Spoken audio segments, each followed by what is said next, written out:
Hello, welcome back to the Everything is Black and White podcast. I'm Andrew Musgrove, joined by Mark Crothers, and we're going to look back on a fantastic 3-0 win for Newcastle United in the Champions League. As always, this episode is sponsored by NordVPN. Special thanks to Nord for supporting the podcast. Click the link in the podcast description box to take advantage of a discounted offer on your plan. It's perfect for when you're browsing on public Wi-Fi, on the train, cafe, restaurant, wherever you may be. Offers that added extra element of security, and there's no risk with a 30-day money-back guarantee. Mark, welcome back to the podcast. How are you keeping? You well? I'm good. I'm certainly been looking forward to this one a bit more than I did on Monday. All due respect, always nice to speak after a win and such a good win as well. Yeah, absolutely fantastic win. A win that they needed to get, with all due respect to Benfica, a decent enough side, regularly in the Champions League, winning league titles, but at home, under the lights. If Newcastle have serious ambitions or are getting to the next stage of this competition, then these are games you have to win. Not sure I expected it in such dominance. In fact, I didn't expect it at all. That being said, I was a little bit wary. I set a point when I did the predictions a few weeks ago. Certainly didn't expect, as I said, the dominance that they showed last night. I felt, Mark, that they grew into it, because in the first half, Benfica were quite dangerous. 4 big chances, a couple of good saves from Nick Pope that hit the post as well. And there was a lot of misplaced passes from Newcastle United. That kind of end product was missing. The wrong decision was being made. And if the right decision was being made, the pass was certainly not up to scratch. But as the game went on, they grew into it. And the second goal totally killed it before they added the third. Just some of what you saw before we go into a little bit more depth. I think the first thing we should say is, look, it's very hard winning games at the top level, and whatever you think of Benfica, and it seems ridiculous that we're talking about one of the great names in European football is a game you expect Newcastle United to win, but that is the matter of where both clubs are at right now.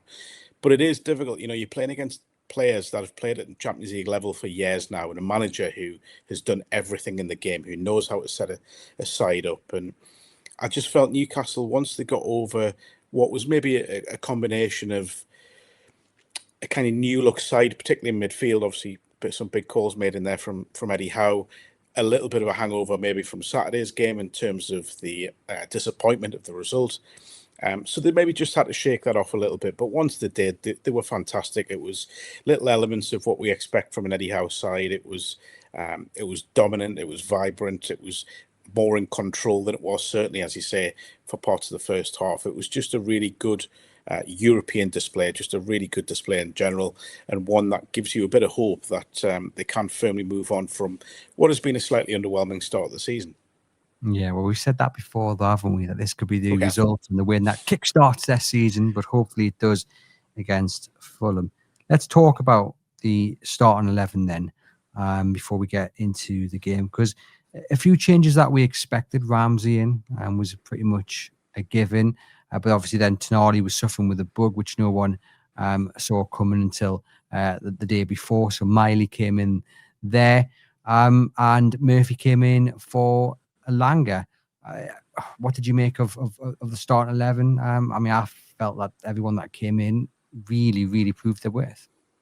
I was surprised that there were as many changes, if I'm honest. I expected the one in midfield. I thought he may well stick with Joe Linton, but obviously that was, as you said before, we knew about the Tonali illness. But to go with 2, and particularly handing Ramsey, who's still working his way back to fitness, and lose Miley, who hasn't played as much football as I think he would have liked this season, it felt like, I'm not going to say a risk, but it was a calculated risk, I guess you could say.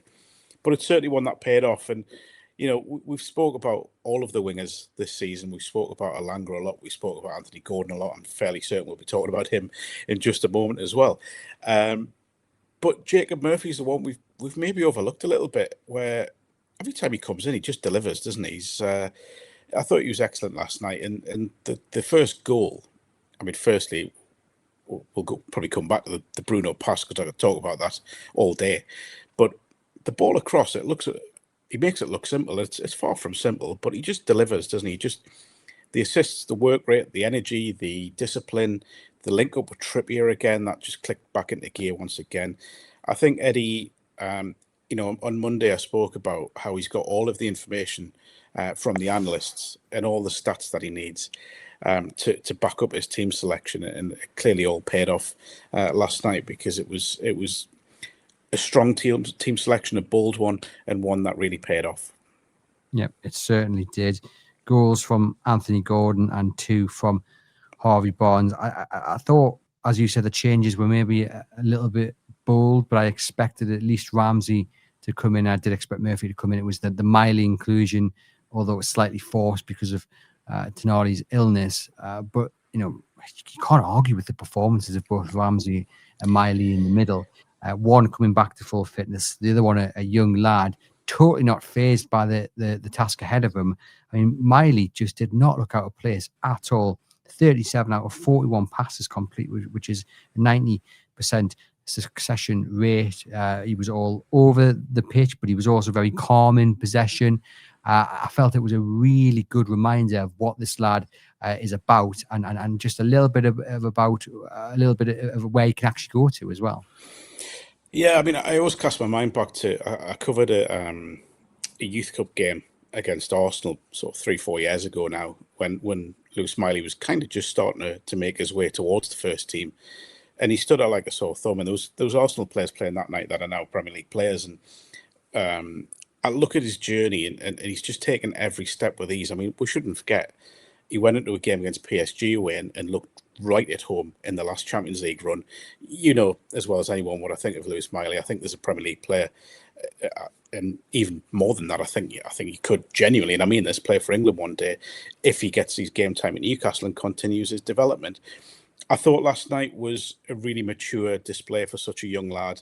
And when Newcastle are so vibrant, they've got so much movement, sometimes you just need a player just to stand still and just to give an outlet. And I watched last night and saw 5 or 6 occasions where there's loads of stuff going on around him in midfield and loads of movement and everything. It's really hectic. And he just stood still and gave an option for a teammate and then moved the ball on. And it's a really clever thing to do, and it's something more experienced players do. You will see it. Bruno does it as well. But for a young lad going into such a massive game, and let's be honest, these home games in this Champions League phase are huge for Newcastle. They had to win last night to really give themselves a platform. And I thought Lewis Miley was exceptional. I think his use of the ball is really intelligent, probably beyond his years. Yes, he got caught a couple of times in possession, but his desire to go and get the ball back was evident. He remained disciplined when Benfica were having phases in the first half in particular. And he did everything he could ask of a midfielder. And look, I really do hope he can kick on from this and get more chances in the first team, because, and I spoke on Monday and in previous weeks about Eddie Howe needs to trust players. And I think Lewis Miley has gone a long way to earning big trust from Eddie Howe. Yeah, well, it's something Gibble mentioned in the match preview. He said, if Miley and Ramsey can't be trusted on nights like this, then when can they be? It was kind of a challenge thrown down to Eddie Howe, kind of a now or never sort of thing. And obviously he's put his trust into both Miley and Ramsey. Both have done really well. You're spot on about your analysis there of Miley, because obviously the idea is to go forward and to create, and there's players making runs and what have you. But at times Miley was passing backwards, he was going sideways, he was just calm in possession, not always looking to go forward, more than capable of doing that, but more importantly, picking the right pass, patient build up. And there was one pass in particular when Newcastle tried to go forward, it was blocked, it came back, and you can see people gesturing for it, and he just opens up his body and shifts it out to Trippier on the right, and then Newcastle go down the flank and create a chance. And it's little moments like that where you think, you know what, he's got an old head on young shoulders, really, and look, a long way to go, needs more game time to keep on developing. But Eddie Howe spoke about him after the game, and of course very complimentary about him. I'm going to try and read these quotes without losing any sound. He said, top performance from Louis. I think so much goes into giving him that performance. It's the ability to absorb all the hype and pressure of the game, but just deliver what he needed to. He's got that unique ability, and he had it from his very first game, just to be his normal self and not be fazed by anything. I thought it was an outstanding performance in a game where he was working with minimal space. it was quite tight in the middle of the pitch. Very intelligent. He worked well with Bruno. Those two were combining really well together. A great performance from Louis. He needs game time and to play and to develop, which is clear from any young player. But he has to deserve that. I won't just give it to him. So night tonight will help him immensely to get that. For me, Louis has got all the attributes to be whatever he wants to be in various roles. He can play holding like he did today or higher up the pitch. He's capable of doing a little bit of everything. His composure and presence on the pitch, you can feel his technical quality, his temperament. You can see today it was a massive game for the football club and he wasn't fazed by it. He goes on and does his stuff. I think Louis sees himself with them in terms of Tonali and Guimarães, because the question from Joe Cole was whether they're giving him a little bit of advice, taking him under their wing. And Howe was very, very sure to make the point that Louis sees himself with them. Of course, he's open enough to want help and guidance and progression, but I think quite rightly that he sees himself at the same level as them and he's competing with them for places. So nice words from Eddie Howe, deserved praise on Lewis Miley, but also Jacob Ramsey. I thought he did really, really well. He looked really, really busy, wanted to be on the ball. But also what I noted there, and Eddie said it there, Louis was, if you're going to pigeonhole the positions of players last night against Benfica, then Miley was the holder midfielder, but it wasn't cemented in.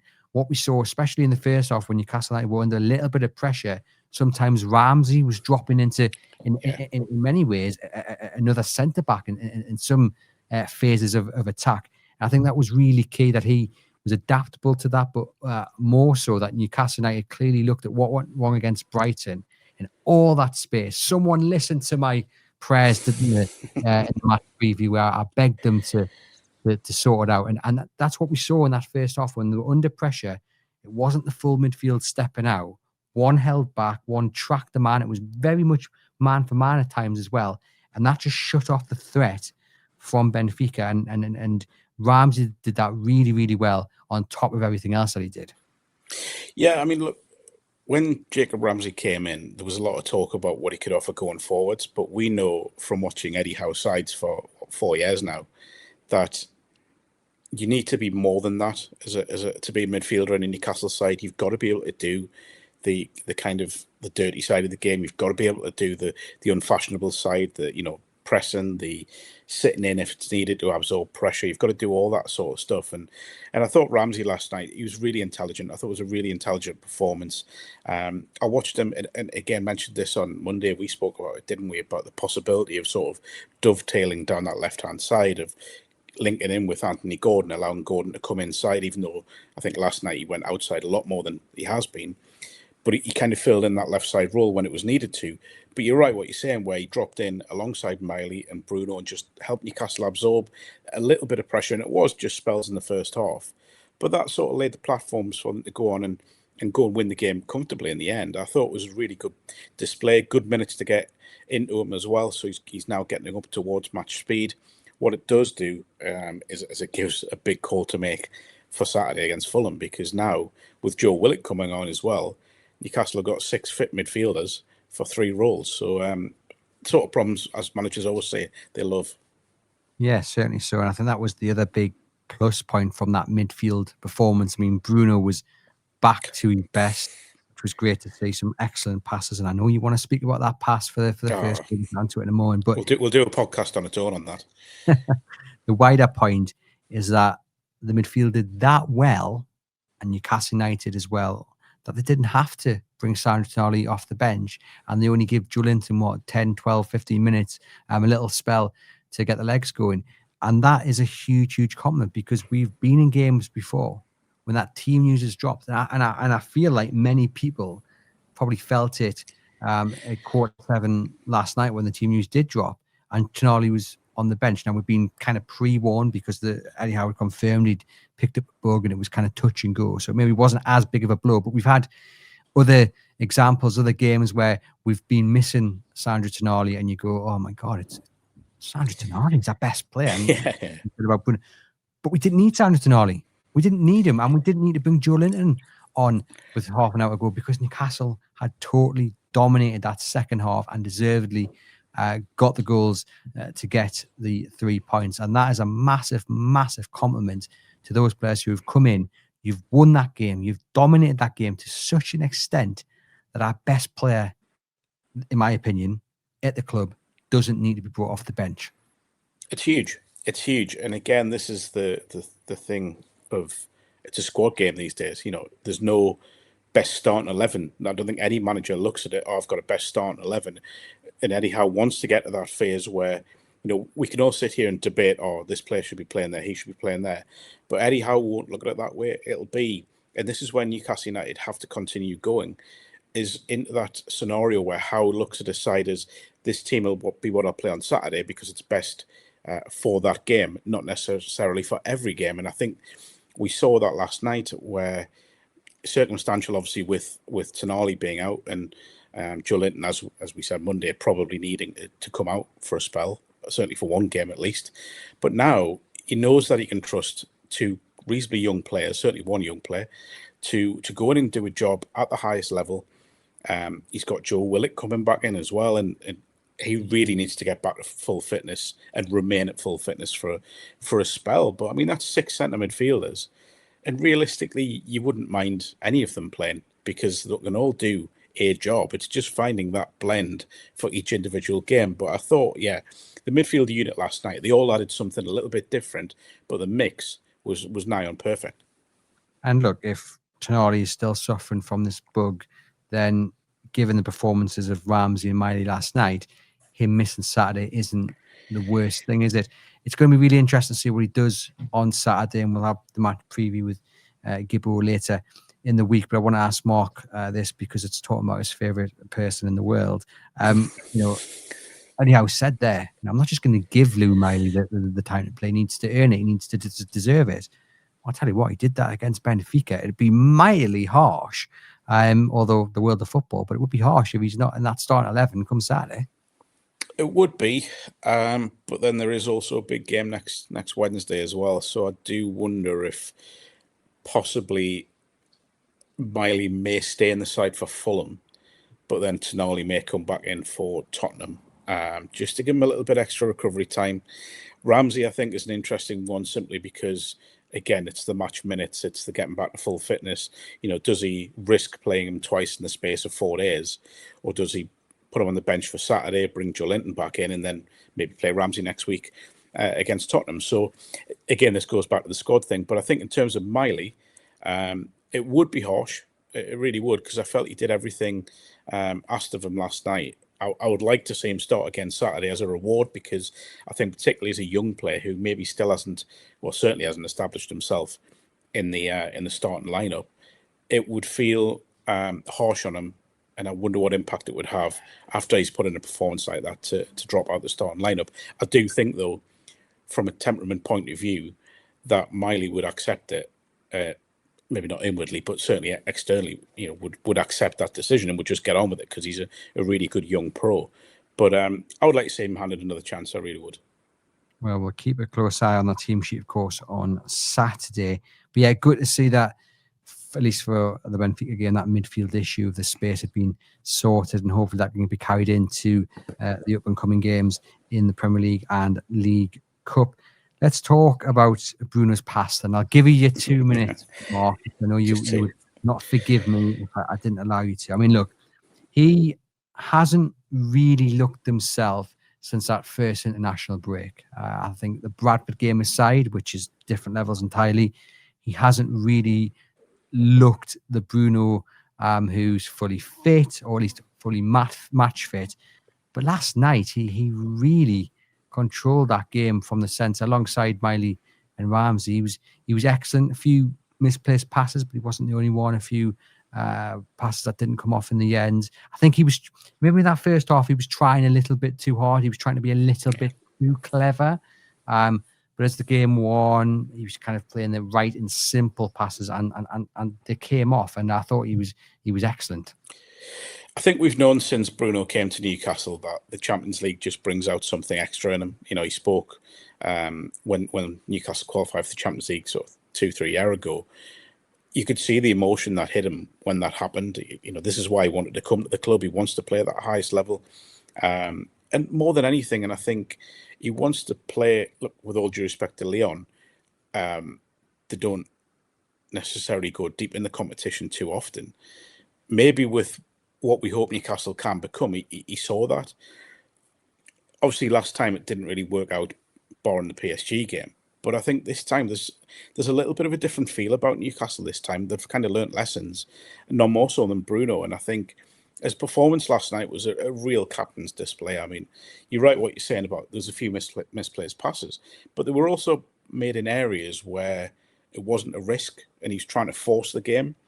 Now, you never want to lose possession, obviously, but I think when you can take those risks higher up the pitch, it isn't really a risk. You're trying to get someone in. You're trying to, force the game, as I say, and open something up. And I just looked at, again, I will go on to his pass, but he's done it a couple of times in international duty recently. That ball, the weight of it is just unbelievable. Because whenever I speak to managers at any level of the game, you hear about putting a message on a pass as if, what you're going to do with your next touch, and telling that person you're playing it to what you're going to do now. And I said earlier that, Jacob Murphy's cross was excellent. It's a difficult cross that he makes look very, very easy. But the pass from Bruno has basically said to him, you're not going to have to take a touch. You're not going to have to, find your balance. You can just go and do that first time. It's just such a brilliant pass, because if it's underhit, gets intercepted. If it's overhit, given the space that was in behind Murphy, it's probably going to go out for a goal kick. And it's really that's kind of unlocked the defence. And I think that's what we've seen of Bruno on occasions in the last sort of 12 months, but we need to see more of it. And I think, given what else is in midfield, he needs that license to go and do that more and more and more. And I think that's a challenge for Bruno going forward, because I think you're right, the Bradford game was his best game, certainly in the last sort of month or so. But probably since Liverpool at home, this is the second game of the season, I don't think we've seen Bruno at the level he was last night. And that's not a criticism, because I think he's been that strong over his time at Newcastle that any slight dip in standards is kind of weirdly enhanced, where it looks worse than it actually is, because we're that used to excellence from him. Last night was definitely excellent. It certainly was. And the goal, as you mentioned, by Anthony Gordon, and just reaffirms, which I'm sure Eddie Howe knows, but we will just mention it anyway. That's exactly why Anthony Gordon needs to be on the flank, because that is his bread and butter.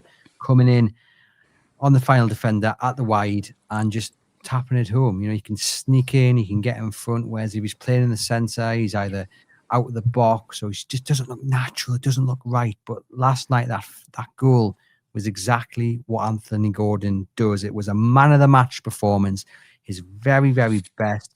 He was taking on wingers, he was making the right pass. There was a brilliant moment in the second half where he chases after one of the Benfica players in the middle of the park and wins the ball just because he wanted it, and he got it, and no one shouted man on, which is absolutely criminal. But anyway, it all helped Gordon win the ball. He was just absolutely superb, and of course got the assist as well for Harvey Barnes' second goal. And again, this is exactly the thing we haven't seen from Gordon in a long while. He's doing it for England. We've seen it in glimpses for Newcastle. But last night, arguably, you might disagree, but arguably his best performance of the season so far. Yeah, I'd absolutely agree. I think, there's no argument here from me. I think it was his best performance of the season quite comfortably, if I'm being perfectly honest. And I would go a step further. I've been watching Newcastle for quite a while now, and not as long as you think, Andrew, clearly. But in terms of European competition, it's as good a display from a winger as I've witnessed. I think he looked absolutely unplayable. What I loved about him last night is I think we've become used to Anthony Gordon on that left-hand side coming in and cutting inside his defender. But last night, he just put a little bit of doubt in the fullback's mind by going on the outside quite a lot. He did it particularly second half. I just thought he was exceptional. His work rate was phenomenal. He looked a threat every time he got the ball. And I love players, and I've seen enough of them at Newcastle, Ginolas and players like that. When they get the ball, you get that buzz. And you certainly sensed that last night. Every time he got the ball, there was a buzz of what's he going to do now. And I kind of almost felt sorry for his fullback, because he just didn't know what to do. He didn't know where he was going to go. I just thought, yeah, it's one of those performances where you think if you do this every week, you are going to be comfortably one of the best wingers in European football if he can continue it, if he can find that consistency. And that's a challenge for Anthony Gordon now.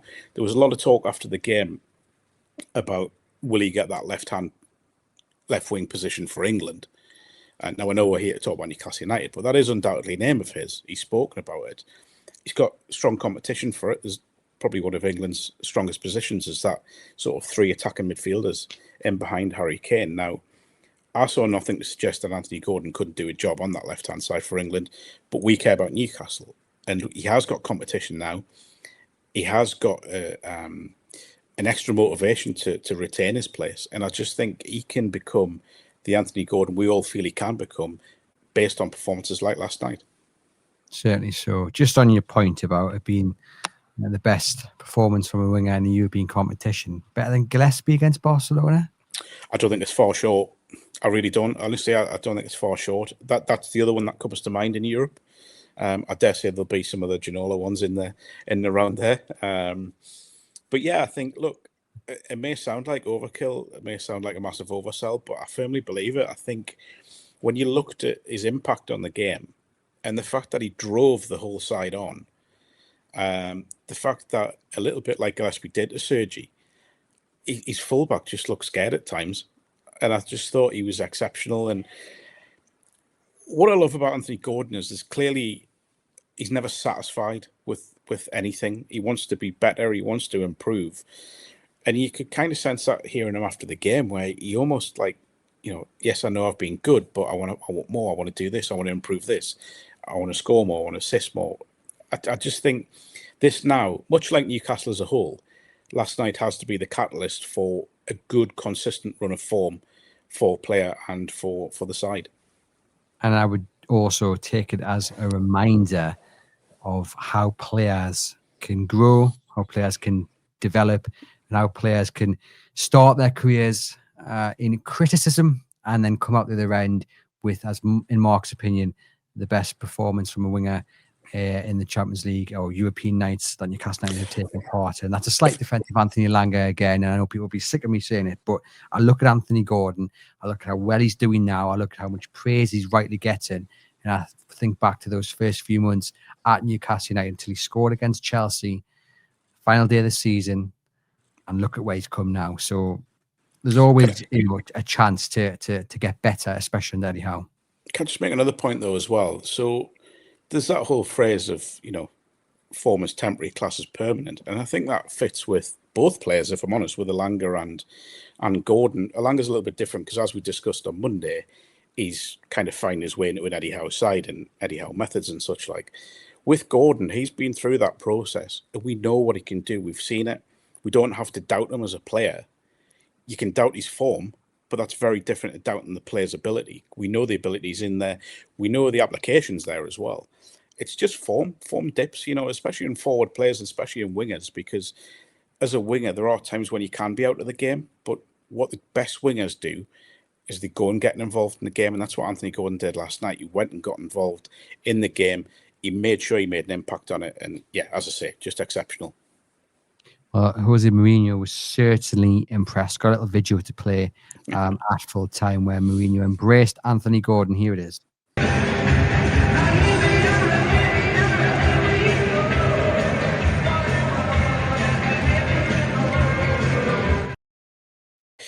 And apparently, Anthony Gordon has said after the game that Mourinho came up to him and said, "You are too much."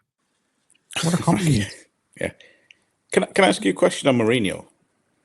I felt his conduct over the last 72 hours has been very much unlike the Mourinho that people have become accustomed to.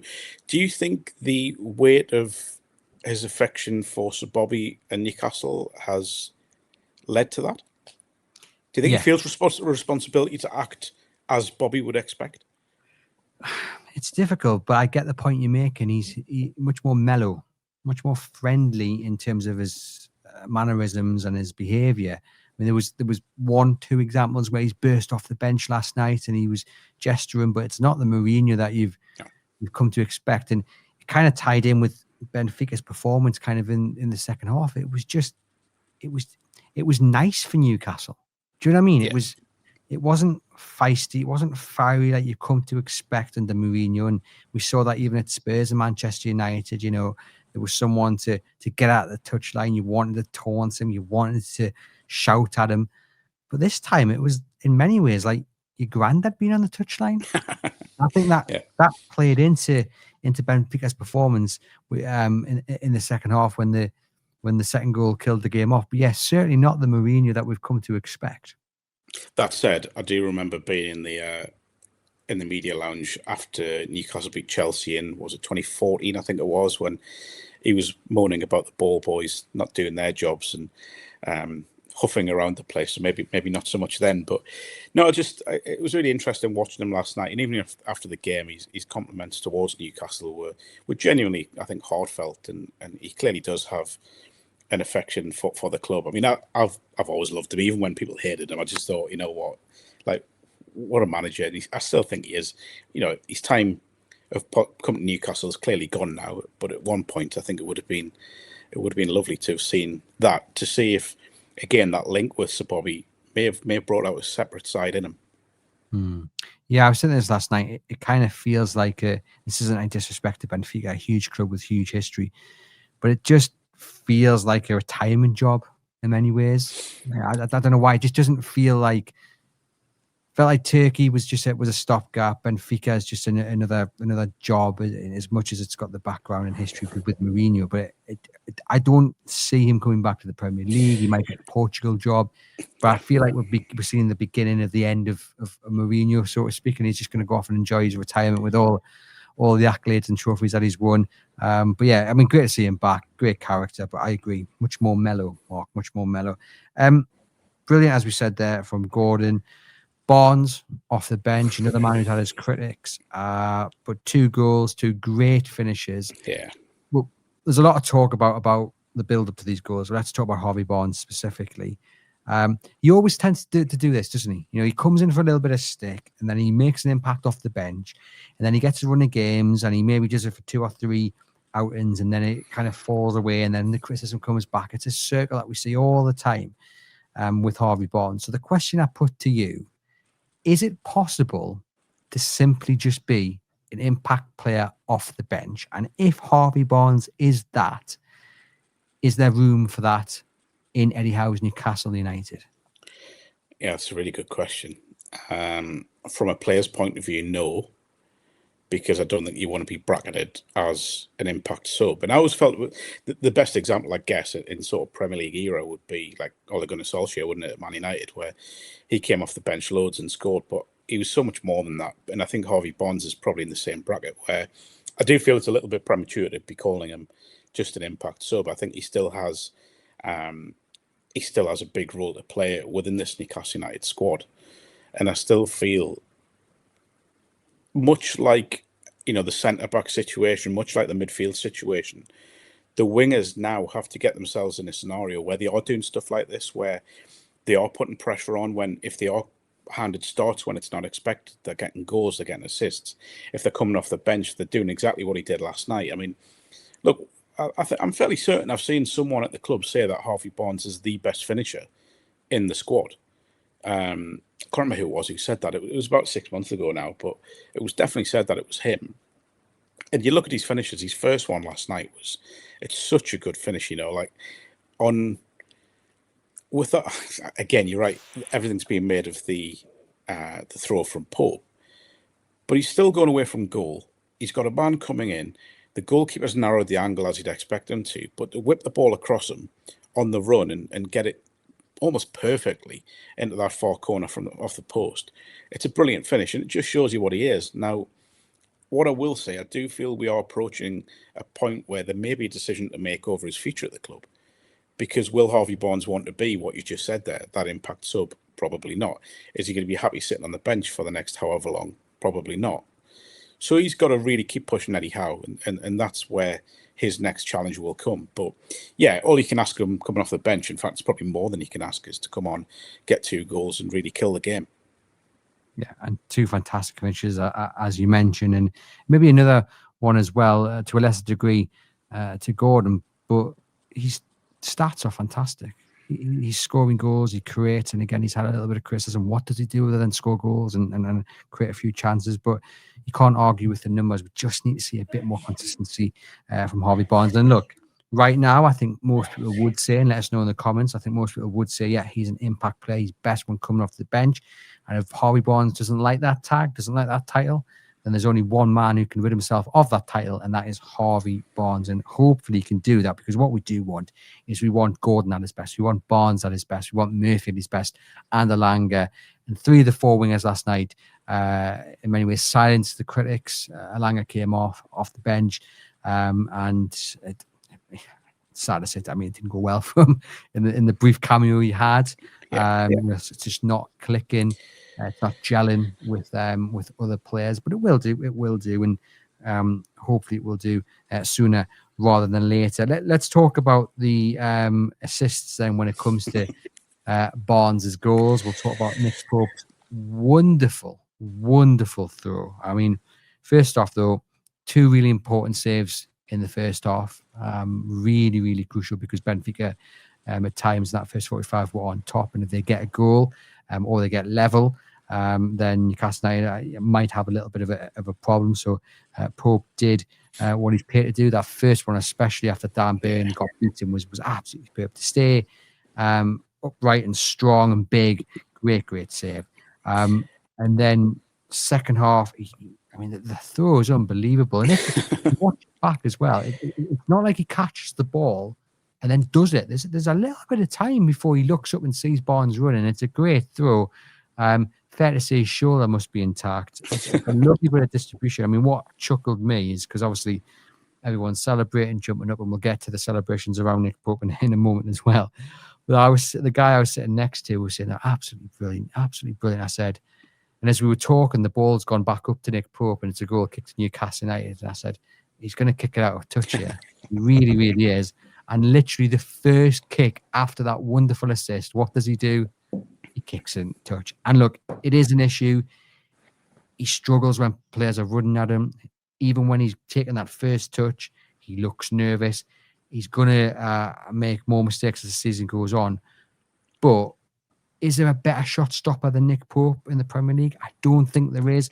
And I think that's what keeps him in the side until Newcastle United make a 30, 40, 50 million pound goalkeeper signing who is good with the ball at his feet.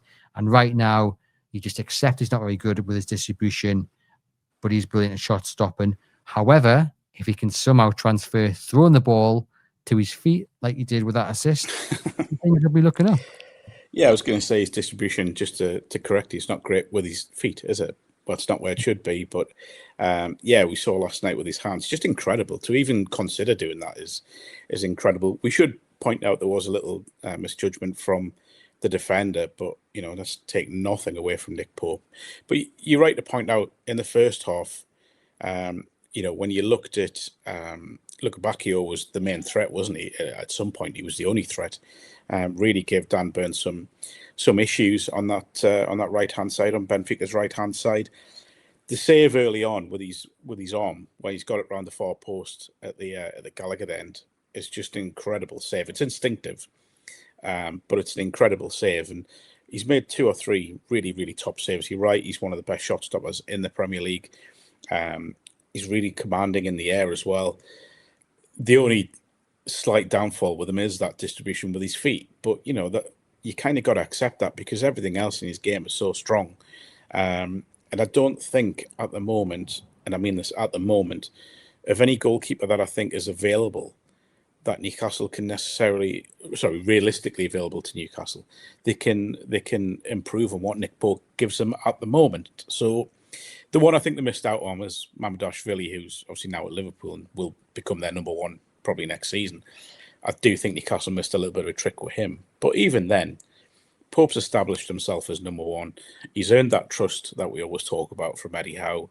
It's kind of, what you're going to get. And that trust factor is huge, I think. But the other side, and I think Anthony Gordon spoke about this, is how popular he is in the dressing room and how big a character he is.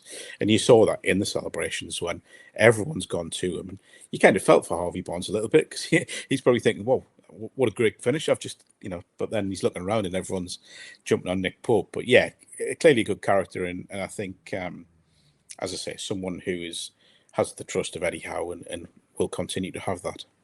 Yeah, those scenes, those celebrations were great. It reminded me of the game against Brighton when we qualified for the Champions League, or pretty much had done. Or was it Leicester? Sorry, it was Leicester, wasn't it? And the defence ran to and give him a big hug, and you clearly got a great spirit running throughout the team. But then you've also got little sections, the defence and what have you, are clearly very close knit, and it was great to see Pope get the love and affection, not just from his teammates, but from the fans as well. And then the second goal from Barnes, I mean, a great assist from Anthony Gordon, but it's all about the link-up play with Nick Voldemort, who had a relatively quiet game. He tried. There were some nice touches, an effort which was deflected wide. Wasn't scared of the physical battle, and then out of nowhere, he just makes this lovely little kind of backheel flick to Anthony Gordon. And what's really good to see is that the players are on the same wavelength, because you can have that player, and we've had it last season potentially with the kind of things Bruno tries to do, and sometimes the players aren't up to speed or just not thinking on the same wavelength. But very quickly, they've clearly got on board with Voldemort. It's not been perfect. We see him be very frustrated in games. Brighton being a prime example. There was a lot of gesturing to his feet, but last night everything clicked, and it was probably one of those games. But for the large part, players like Gordon seem to be understanding how he wants to play and how to get the best out of him, but also how they can benefit. And that flick was just, brilliant.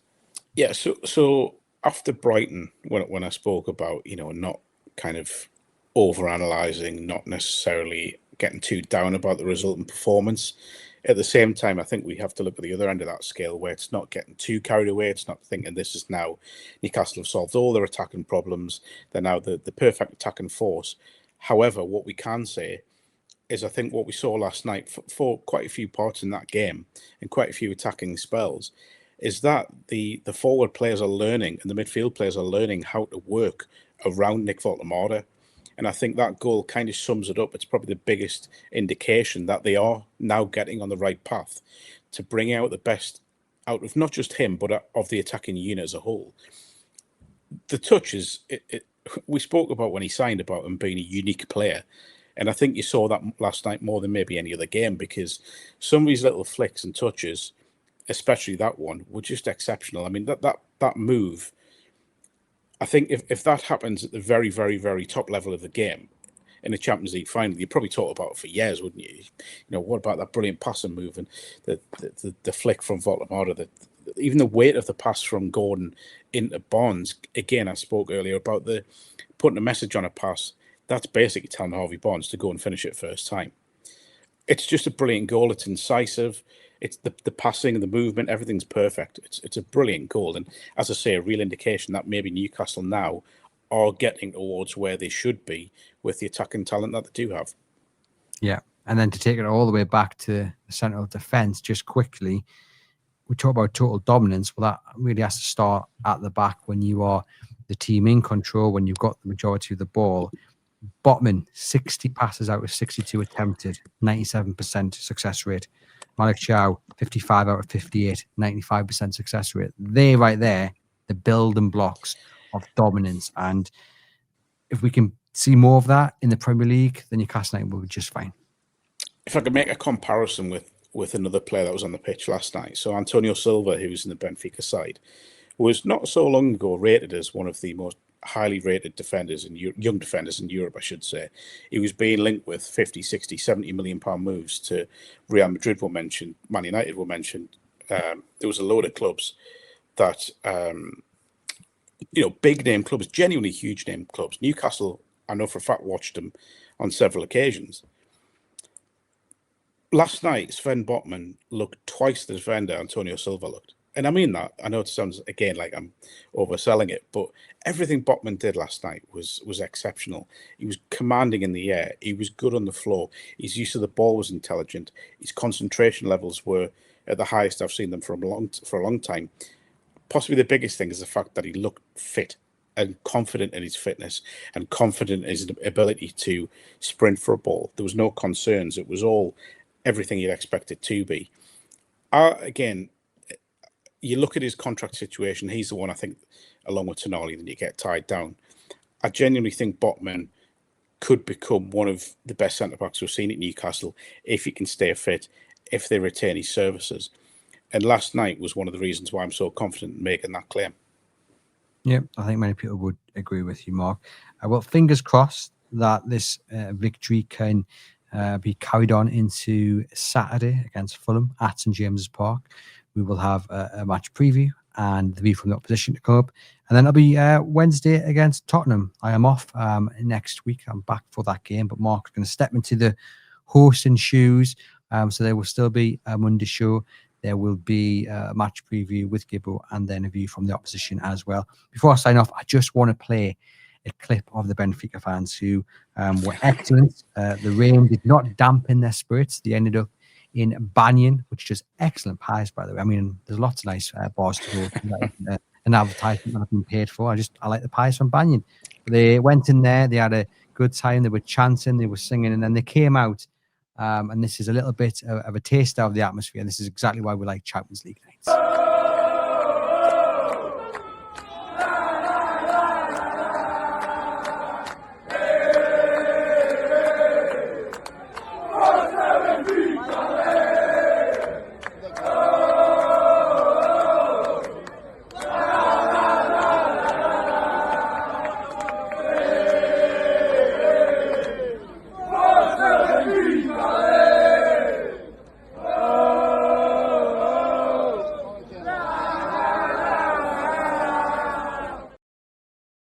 And there we have it. And we look forward to the next one against Bilbao on Bonfire Night. Mark, thank you as always for popping on. Enjoy the Monday show next week. All being well, it'll be with Newcastle United writer Sean McCormick. So do look out for that. I will be back with Gibbo later this week to look ahead to Fulham, as well as I said, that view from the opposition. And we'll have a special with Sam Mullen as well, all about Newcastle United's wingers. Until the next episode, look after yourselves, and I'll catch you guys very soon.